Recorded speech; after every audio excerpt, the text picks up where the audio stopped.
I can still hear the words, my father's voice, calm, final. The company goes to your brother. He has a family to provide for. You'll understand. I didn't argue. I didn't beg. I just stared at the old man who mistook bloodline for competence. At the brother who couldn't balance a checkbook, let alone run an empire I'd built from dust.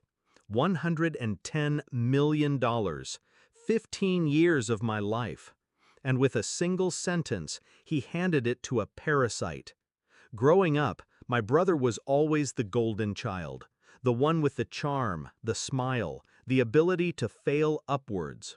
I was the one in the shadows, the one who worked, the one who bled for everything. I built that company brick by brick. I worked the nights, signed the deals, cut the losses. My father sat in the boardroom, pretending it was still his hand steering the wheel. My brother showed up once a quarter, bragging about ideas he stole from TED Talks. And yet, when the time came, it wasn't about loyalty, it wasn't about merit, it was about children, his legacy. As if my life's work meant less because I never brought someone into the world to use as leverage. Betrayal doesn't scream, it whispers. It was in the way my father stopped answering my calls at night, in the way the boardroom shifted toward my brother, even as he butchered numbers, in the way contracts began to pass through his desk instead of mine. By the time I heard the official decision, the betrayal was already complete. But I didn't rage, I didn't collapse, I planned. First, I studied my brother, his routines, his weaknesses. He had plenty. Women, gambling, a taste for shortcuts that rot men from the inside. Then, I studied my father. The empire was his pride, but he'd grown blind to the rot inside it. He only cared about headlines, legacy, the illusion of strength. He never noticed when I started pulling at the threads. Step 1. Exposure. I leaked my brother's gambling debts to a creditor I knew wouldn't stay quiet. The story spread, small at first, then louder. Investors started asking questions. Step 2. Erosion. I let a few key contracts slip through his hands, deals he was too careless to secure.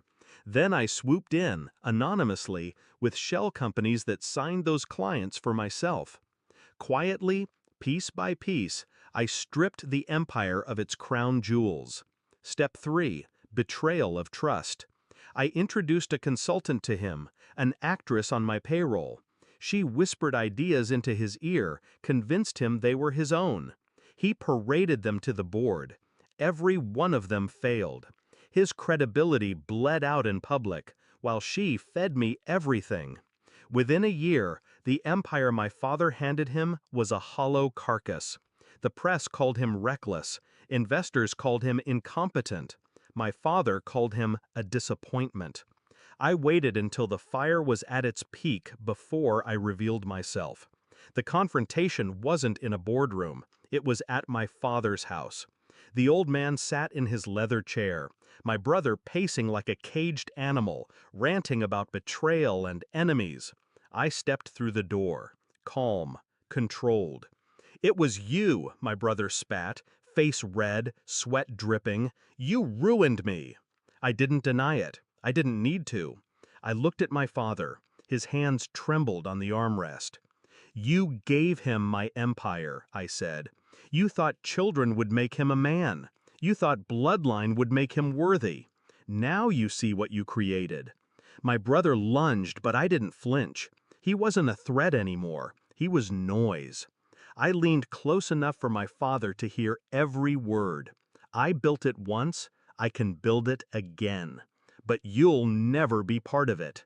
You chose your legacy, and now your legacy is ashes." I left them there, one broken by incompetence, the other broken by the truth. My brother's name is mud in every circle that matters. Creditors hound him. His so-called friends vanished. He has his children, yes, but they'll grow up watching him fail, watching him sink. My father? He lives with the knowledge that the empire he betrayed me for is gone. Not because of the market, Not because of luck, because of me. People ask if I regret it, if I feel guilty for destroying my own blood. But here's the truth. Family is not sacred when it betrays you. Blood is not thicker than betrayal. I didn't burn down their empire. I just let them choke on the fire they lit when they underestimated me. And when I look at what I've rebuilt, leaner, sharper, untouchable, I feel nothing but clarity. They gave away my crown, so I built myself a throne of their bones.